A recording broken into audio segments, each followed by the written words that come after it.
perkenalkan kami dari kelompok 5 pada mata kuliah Analisis Desain Sistem Informasi bersama Ibu Nancy Ekstisai Putri. Kami akan memperkenalkan diri di kelompok 5, yaitu pertama aku Hafizah Faras, BP awalan 23 akhiran 24. Dan saya Rifki Aulaya Kasaputra, awalan 23 akhiran 003. Dan saya Ero Rizky Febrido dengan NIM awalan 23 akhiran 22. Baik, kami akan melaporkan hasil wawancara kami, yaitu sistem informasi penjualan di Cafe 1 Nusantara Padang. Dadah, selamat menonton. Ya, dadah. Dadah. Baik, assalamualaikum warahmatullahi wabarakatuh, Pak. Sebelumnya perkenalkan Pak, aku Hafizah Faras dari Metamedia, jurusan Sistem Informasi. Kebetulan aku di sini sama teman aku sebagai ada mata kuliah aksi untuk mewawancarai Cafe 1 Nusantara. Sebelumnya izin ya Pak mengganggu waktunya sedikit untuk wawancara. Oke, lanjut Pak.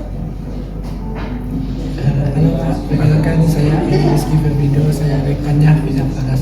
Jadi ini Pak, dari wawancara ini kami itu ada tugas nih dari dosen di mata kuliah Analisis Desain Sistem gitu Pak. Nah kami ini akan membahas mengenai penjualan pada Cafe 1 Nusantara ini. Mungkin Bapak bisa menceritakan itu juga bisa ya. Ya, jadi kalau misalnya nanti sekiranya dari pertanyaan kita ada yang agak lumayan sensitif atau gimana, Bapak tidak perlu, ya nggak apa-apa, tergantung Bapak ya. Oh ya, sebelumnya dengan Bapak siapa? Saya Erik. Bapak Erik, selaku owner dari Cafe 1 Nusantara. Bisa dibilang begitu. Oke Bapak, pertanyaan pertama, apa latar belakang didirikannya Cafe 1 Nusantara dan bagaimana visi bisnisnya ke depan?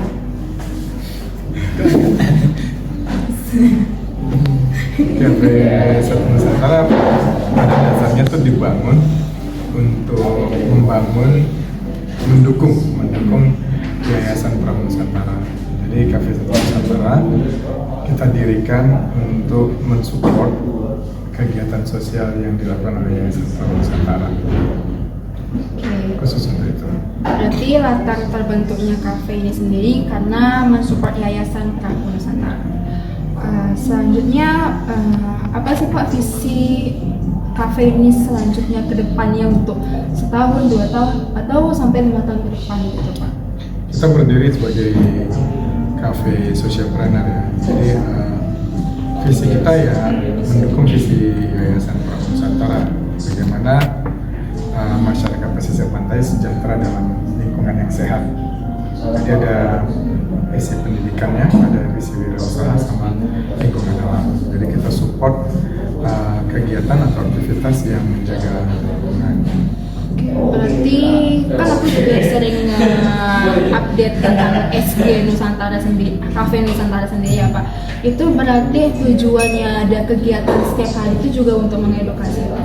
Ya kita mau Cafe 1 Nusantara itu berbeda dengan kafe yang lain dalam hal cara kita menjangkau konsumen. Kita merangkul, mengajak, mendorong, mengumpulkan teman-teman anak-anak muda kaum Gen Z yang cinta atau peduli dengan kegiatan-kegiatan yang membangun atau positif-positif, terkhususnya untuk kegiatan yang ramah lingkungan. Tapi nggak menutup kemungkinan untuk kegiatan-kegiatan edukatif yang lain, khususnya untuk anak muda. Jadi harapan kita teman-teman yang datang ke kafe nggak cuma minum secangkir kopi, tapi ketika minum secangkir kopi, mereka bisa ikut aktif dalam kegiatan sosial, dan mereka juga bisa menambah kognitifnya, jadi wawasannya juga. Jadi bukan hanya sebatas Kita lanjut ke pertanyaan nomor 2 Pak. Apa saja faktor utama yang menjadi prioritas dalam operasional kafe, terutama terkait penjualan dan pengalaman pelanggan? Itu seperti kayak Jadi kayak Bapak tadi jelaskan mungkin tentang pelayanan bisnis kafe ini mungkin tidak hanya memberikan cuma datang minum, prioritas kafe terhadap konsumen.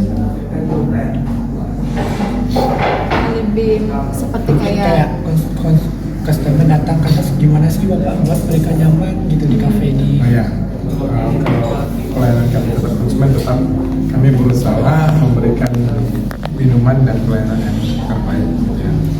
Jadi teman-teman yang datang kemari kami harapkan mereka mendapatkan minuman atau makanan yang terbaik, pelayanan terbaik dari kafe. Selain itu kami juga mengarahkan teman-teman barista, kasir atau waiters untuk tidak hanya memperkenalkan produk makanan minuman, tapi juga konsumen diberitahu, diedukasi kegiatan apa yang ada di kafe. Jadi kegiatan-kegiatan positif apa yang mereka boleh ikutin di kafe. Jadi seandainya ada orang tua atau keluarga yang datang ke kafe dengan anak kecil ya, biasanya barista atau kasir dia akan memperkenalkan kalau anak ibu suka dengan kegiatan bahasa Inggris, maka kita ada kegiatan English Club for Kids di hari Sabtu. Jadi orang tua atau anak itu diundang untuk ikut kegiatan. Baik Pak, selanjutnya pertanyaan nomor 3, menurut Bapak apa kebutuhan utama dalam sistem informasi penjualan yang ideal untuk Kafe Soto Nusantara?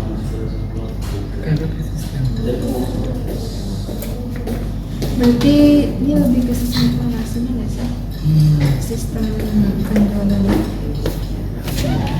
Sistem informasinya maksudnya kayak mana? Kayak integrator.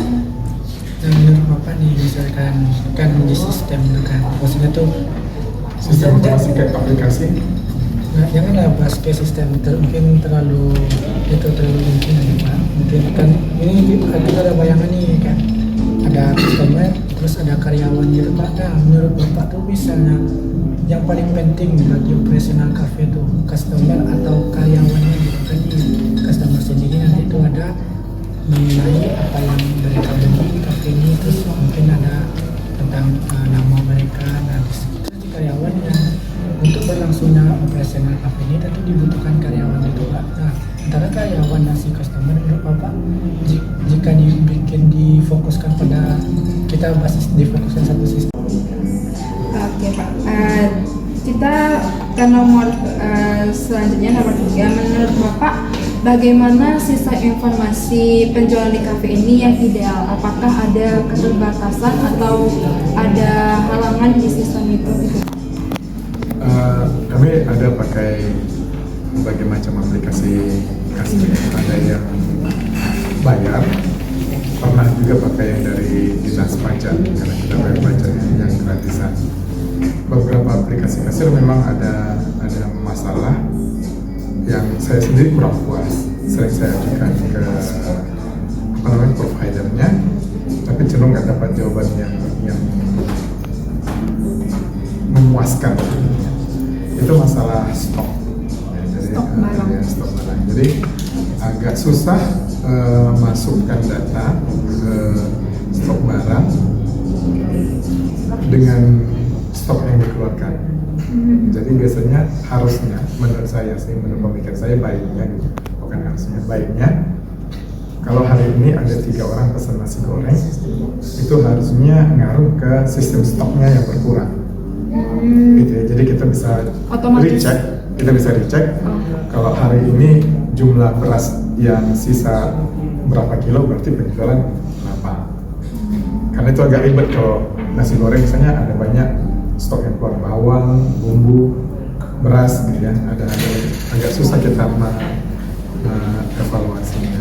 Termasuk untuk stok minuman ada banyak, ada base coffee, ada base syrup gitu ya, itu juga beda.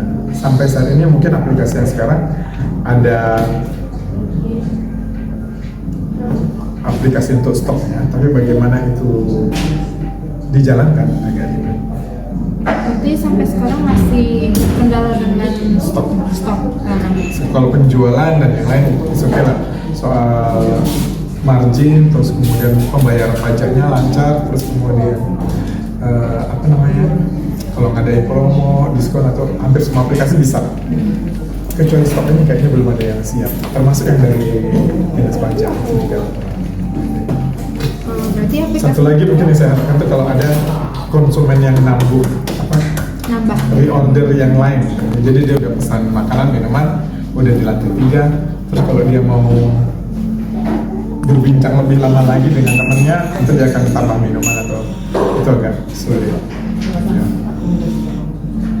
Berarti itu sekarang aplikasinya berbayar atau? Bayar, kalian tadi yang berbayar. Nah, kita juga pertanyaan ada 5 gitu kan. Terus kita pertanyaan nomor 4.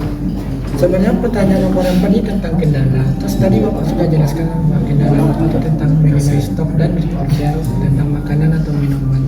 Dan Bapak ada menggunakan beberapa aplikasi kasir yang berbayar dan gratis ya Pak. Nah, lanjut aja langsung ke pertanyaan nomor 5 Pak. Nah, kan tadi aplikasi kasir itu ada kendala gitu Pak. Menurut Bapak, mungkin Bapak bagaimana Bapak membayangkan gitu, sistem kasir yang optimal gitu Pak. Mungkin sudah Bapak jelaskan tadi ya Pak. Mungkin untuk stok, biasa kita tidak pesan itu stok itu berkurang. Mungkin bisa ada lagi gitu Pak. Bagaimana sih Ya, itu tadi misalnya kalau ada tapi pemikiran saya ya, jadi teman-teman misalnya yang datang, saya sih lebih berharap meskipun kafe ini kafe satu Nusantara, yang kita sajikan makanan minuman yang base Nusantara, nasional, bukan luar. Tapi saya berharap sebenarnya teknologinya lebih maju. Jadi teman-teman yang datang itu bisa lihat menu, baru pilih kayak ada papan board kayak gitu, bisa pilih apa yang dia pesan, baru kemudian kalau dia di atas dia bisa punya aplikasi yang langsung terhubung ke bawah, karena kita ada 3 lantai ya, ada cafe, meeting room sama rooftop. Kemudian ada koneksi antara rooftop ke bawah untuk aplikasi. Nah di cafe ini agak lebih ribet karena ada dapur yang pisah. Jadi ada harapan kami sih satu bisa terpecahkan, misalnya kalau ada pesanan di sini langsung print di dapur itu bisa. Tapi kalau misalnya ada yang tambah order tambahan lagi, nah itu agak ribet. Jadi cenderung harus ada waiters yang naik turun tangga. Untuk naik turun tangga itu melelahkan bagi waiters. Itu sih. Memang itu hanya imajinasi ya. Bagaimana merealisasikannya kami belum ketemu.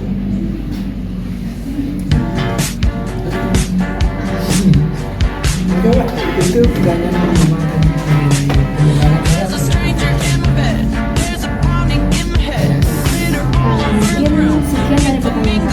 Mohon maaf, kiranya nanti kami juga berikan satu sebelum Bapak mengisi bersama yang kami berikan. Terima kasih ya Pak atas waktu yang sudah diluangkan kepada kami mewawancari Bapak selaku online profesor dan semoga kasus ini terus. Terima kasih. Assalamualaikum warahmatullahi wabarakatuh.